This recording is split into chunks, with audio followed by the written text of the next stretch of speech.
Hey guys, आप सबका स्वागत है मेरे चैनल स्टडी विद दिव्यानी में। आज हम सी लैंग्वेज में जिस टॉपिक को कवर करने वाले हैं वो है types of error in C language. ठीक है, so let's get started. So इस टॉपिक का सबसे पहला पॉइंट ये कहता है कि when we write a program for any type of problem it may happen that we get error in the code written by us. इसका मीनिंग ये है कि अगर हम कोई प्रोग्राम लिखते हैं तो ऐसा हो सकता है, इट माइट अकर कि हमारे प्रोग्राम में कुछ एरर आए। ठीक है,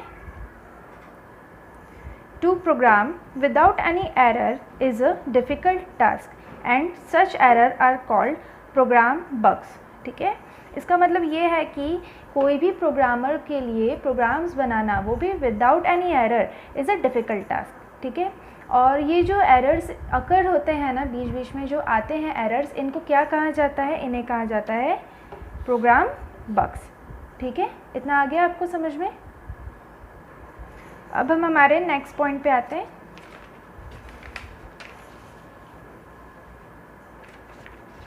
जो कहता है कि in C language program errors are of 4 types. ठीक है, सी लैंग्वेज में जो प्रोग्राम एरर्स होते हैं ना, वो 4 टाइप्स के होते हैं, डिपेंडिंग ऑन देयर अकरेंस, वो किस टाइप से अकर हो रहे हैं, किस सिचुएशन में अकर हो रहे हैं। ठीक है, which are listed below. First होता है कंपाइल टाइम एरर। ठीक है, सेकेंड होता है रन टाइम एरर, थर्ड होता है लिंकर एरर, और एट लास्ट फोर्थ जो होता है वो होता है लॉजिकल एरर। स्टूडेंट्स, अब हम समझ लेते हैं कि कंपाइल टाइम एरर होता क्या है एक्चुअल में।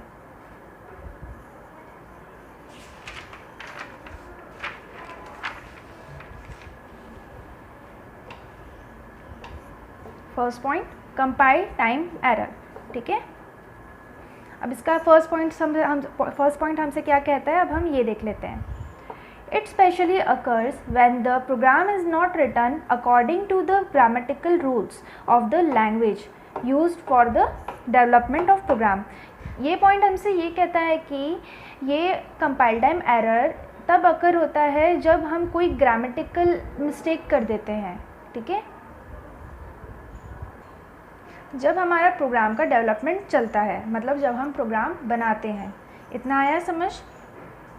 अब इसका सेकेंड पॉइंट कहता है कि this error are caught during the compilation of programme.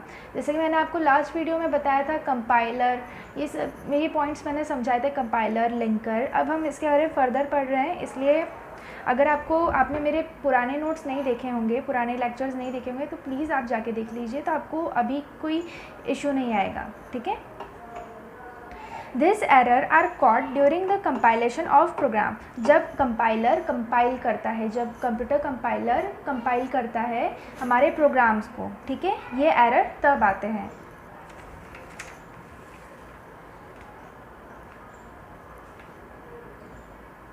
And are easy to find and fix for the programmers. ठीक है, और ये ईजी होते हैं फाइंड करने के लिए और प्रोग्रामर्स को फिक्स करने के लिए। ठीक है, प्रोग्रामर्स इसे बहुत इजीली फिक्स कर लेते हैं। Some of the errors are listed below. अब कुछ एरर्स को इन्होंने नीचे लिस्ट किया है, वो है फर्स्ट मिसिंग सेमीकोलन। जैसे मैंने आपको लास्ट वीडियो में भी बताया था, इसे हम क्या कहते हैं? सेमीकोलन। ठीक है, अगर ये मिसिंग हो तब भी होता है ये एरर। कौन सा? Compile time error. Misspelled variable and function name. ठीक है, अगर हम किसी वेरिएबल का नेम मिसस्पेल कर दें, ठीक है, हम उसे गलत कहें, गलत वे में हम उसे लिख दें, ठीक है, तब ये एरर आता है। और साथ में अगर हम कोई फंक्शन नेम भी गलत लिख दें तब ये एरर आता है।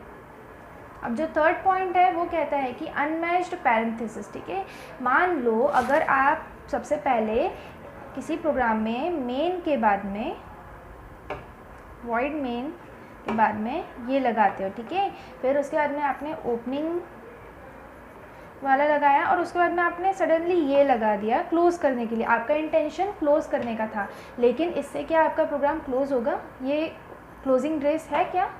नहीं ना, इसलिए तो इस टाइम पे जो एरर आएगा ना वो कहाँ जाएगा, कंपाइल टाइम एरर, ठीक है। मतलब अनमैच्ड पैरेंथेसिस, ये पैरेंथेसिस कहते हैं इसको, ठीक है, जिसे नॉर्मल लैंग्वेज में हम कर्व्ड ब्रैकेट भी कहते हैं, ठीक है।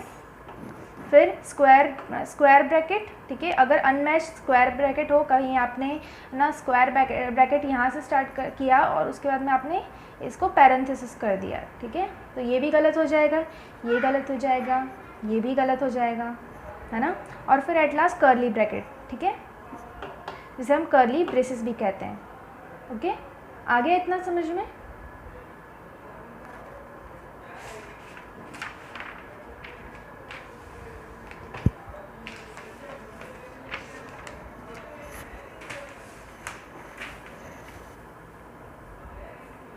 Using variable before it's declaration. अब अगर आप किसी भी वेरिएबल का डिक्लेरेशन के पहले ही अगर आप उसका यूज़ कर ले तो वो भी कंपाइल टाइम एरर में आएगा, ठीक है, आपको एक कंपाइल टाइम एरर मिल जाएगा। सिमिलरली वही चीज़ फंक्शन के लिए भी होती है जैसे वेरिएबल के लिए होती है। अगर आप किसी फंक्शन का भी यूज़ कर ले उसको पहले डिक्लेयर करने के पहले ही, तो भी वो उसमें कंपाइल टाइम एरर ही कहा जाएगा।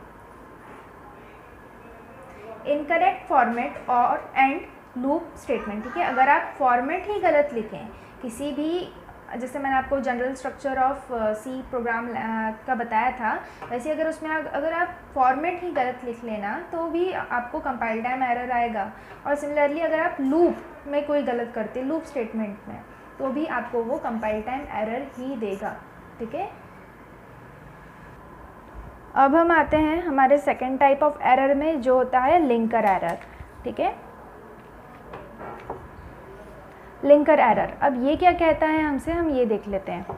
This type of error are covered during the linking process, ठीक है, जो लिंकिंग प्रोसेस मैंने आपको लास्ट वीडियो में पढ़ाई थी, उसी लिंकिंग प्रोसेस में जो एरर आते हैं ना उन्हें कहते हैं लिंकर एरर, सॉरी, ठीक है, linker error. They arise due to the unsolved external symbols referred by program, ठीक है, मतलब वो तब अराइज होते हैं जब कोई एक्सटर्नल सिम्बॉल को अनसॉल्व किया गया हो, ठीक है, जब प्रोग्राम में वो रेफ़र किया गया हो। These errors can easily be explained as errors due to the unidentified functions, ठीक है, ये errors को easily हम explain कर सकते हैं कैसे, ये errors तब आते हैं जब कोई unidentified function हो, ठीक है, unidentified function हमारे प्रोग्राम में प्रेजेंट हो। लिंकर एरर का एक और रीज़न होता है जो बेसिकली एरर प्रोड्यूस करता ही है जब प्रोग्रामर्स प्रोग्राम को बिल्ड करते हैं, ठीक है, डेवलप करते हैं, ठीक है, वो होता है कि one more reason can be told not including the header file for function being called, ठीक है। इसका मतलब ये है कि अगर हम किसी फंक्शन को कॉल कर रहे हैं और उसके लिए हमने कोई हेडर फाइल लगाई ही नहीं, हमने हेडर फाइल को मिस कर दिया, ठीक है, हेडर फाइल्स मैंने आपको बताई थी जो हमारा प्रीवियस लेक्चर था उसी में, ठीक है, अगर हम उनको मिस कर दें तब ये लिंकर एरर भी आ सकता है, ठीक है। अब जो हमारा थर्ड टाइप ऑफ एरर है वो है रन टाइम एरर, जो हमसे कहता है कि also known as exception error, ठीक है, इसे एक्सेप्शन एरर भी कहा जाता है।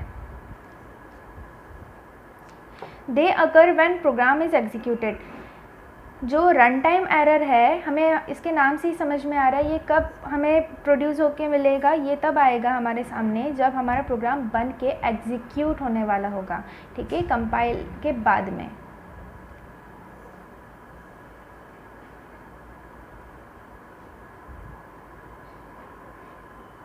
दे में कॉज सिस्टम क्रैश और एग्जीक्यूशन ऑफ इलीगल फैक्टर्स, ठीक है, ये क्या कॉज कर सकते हैं, ये कॉज कर सकते हैं सिस्टम क्रैश, ठीक है, आपका जो सिस्टम है वो क्रैश भी हो सकता है और साथ ही साथ में जो एग्जीक्यूशन ऑफ इलीगल फैक्टर्स या फिर हम कह दें ऑपरेशन भी हो सकता है, ठीक है, आपने जो ऑपरेशंस उसमें रिक्वायर्ड ही नहीं है वो हो जाए उसमें ऑपरेशन अप्लाइड, ऐसे भी हो सकता है, ठीक है, कब, जब हमारा हो रन टाइम एरर, ठीक है। This may occur due to the external और इंटरनल फैक्टर्स, ठीक है। ये इंटरनल और एक्सटर्नल फैक्टर्स के कारण भी हो सकता है, जो मैं आपको समझा दूंगी कि इंटरनल और एक्सटर्नल्स में क्या आएंगे फैक्टर्स, ठीक है।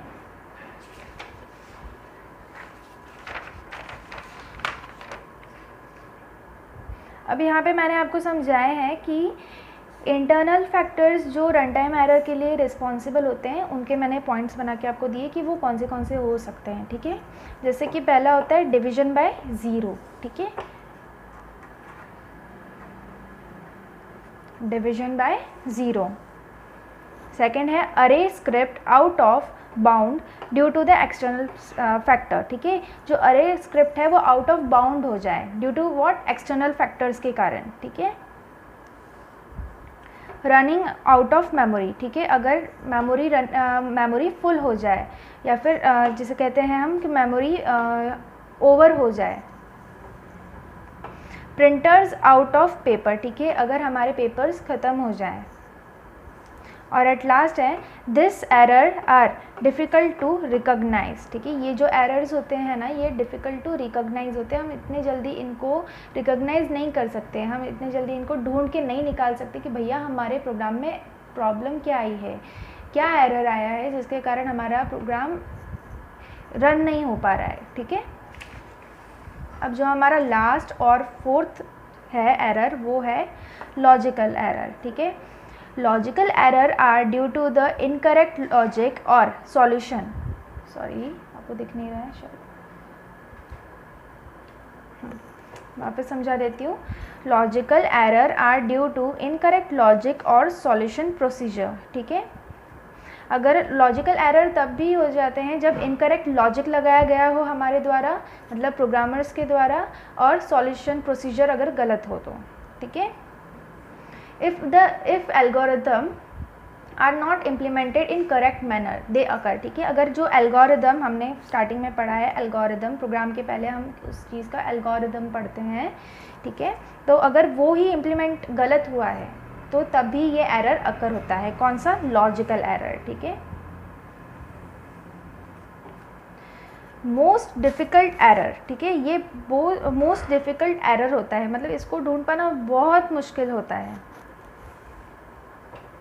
They can be corrected only with better understanding of program problems, ठीक है। अगर हम इसे, मतलब मैं समझा देती हूँ आपको, इसे डिफ़िकल्ट क्यों कहा गया है, इसे डिफ़िकल्ट इसलिए कहा गया है, डिफ़िकल्ट एरर, क्योंकि इसको हम इसके एरर्स को हम तभी समझ पाते हैं जब हम उसको ऑब्ज़र्व करें। किसको? आउटपुट को। इसका जो आउटपुट आएगा उसको हम ऑब्ज़र्व करें, उसको वेरीफाई करें कि क्या गलत हो रहा है इसमें, तभी ये एरर हम फाइंड कर सकते हैं।